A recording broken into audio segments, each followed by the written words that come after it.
How to remove audio from video in CapCut app. So if you want to remove the audio from video in your CapCut app, then first open up your CapCut application.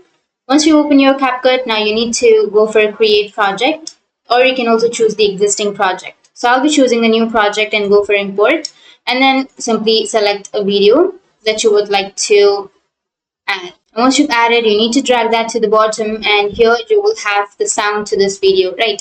So if you want to remove this audio, then what you need to do is right click on that video, and here you will have extract audio option. Click on extract audio, and then you can delete this audio. Simply click on this, and then you need to delete. Once you've deleted, now if you play the video, you won't have the sound or the audio.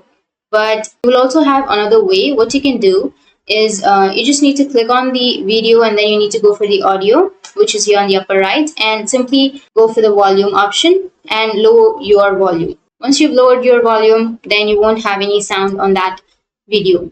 So that's how you can remove the audio from video in CapCut app. And if you have any questions, feel free to comment below. Thanks for watching.